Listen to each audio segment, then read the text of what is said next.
Hello, Aaron Shiner here. Welcome to another video in the Pro Agent series.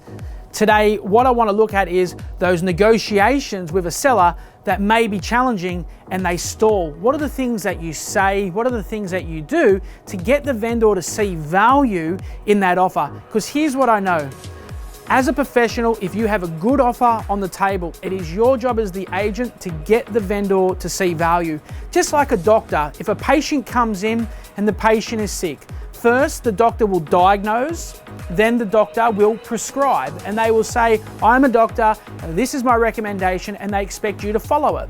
But I get it. In real estate, we're not dealing with people's health, but we are dealing with their finances. And in real estate, we present recommendations and advice.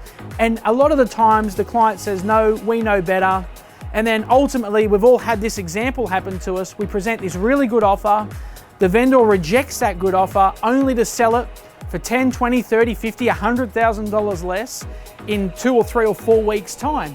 So how do we bridge that gap and how do we block that leak, and how do we make sure that we're demonstrating to the vendor that the offer we currently have is a great offer? And for me, the first step is around mindset. That's about having that tenacity. It's about having the ability to believe in yourself. When a good offer is on the table, you make sure that that vendor knows. So the first step is mindset. The second part is the actual dialogues. So let me share a few with you now that you can use to help get those offers accepted in tough negotiations. So the first one that you can use is really simple. You can say this: look, Mr. and Mrs. Seller, the best time to sell your property was yesterday. The next best time to sell your property is today. The worst time to sell your property is tomorrow.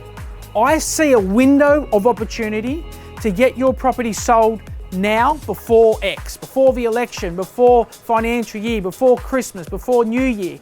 So I see a window of opportunity to get your property sold before the financial year. What you, not what is, but what you perceive to be an average price today is going to be an outstanding price tomorrow.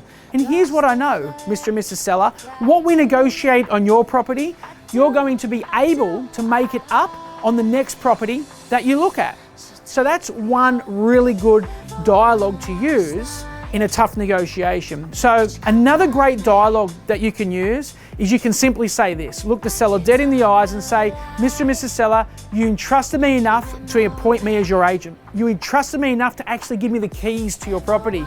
You entrusted me enough to let me market the property on your behalf. You even trusted me enough to let me negotiate on your behalf. You should trust me enough when I say that this is a really good offer, that this is a really good offer and I think you should take it.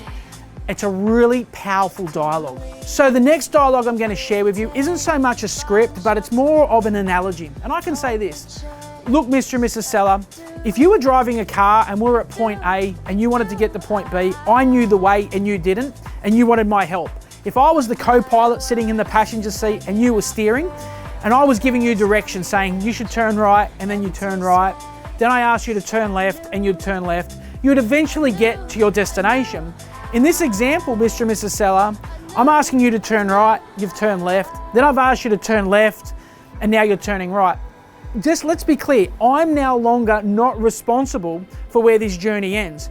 My professional recommendation and advice is you strongly consider this offer. It is a great offer. Very powerful words. A great dialogue that you can use when you're really close is this. You can simply say to a vendor, look, Mr. and Mrs. Seller, we are really close. Here's my plan and here's what I propose. Let's look at the current offer we've got as the baseline. Let me go back and push that buyer one last final time, but I don't want to lose them. So let me push them one last final time, and anything we get here on out is the bonus. But let's not lose them, because if we were gambling or we're investing, you wouldn't gamble $650,000 to potentially make an extra $5,000 or $10,000. You wouldn't risk $650,000 to potentially only make an extra $5,000 or $10,000. That's not a good gamble or a good investment. So here's what I propose. Let's get underway.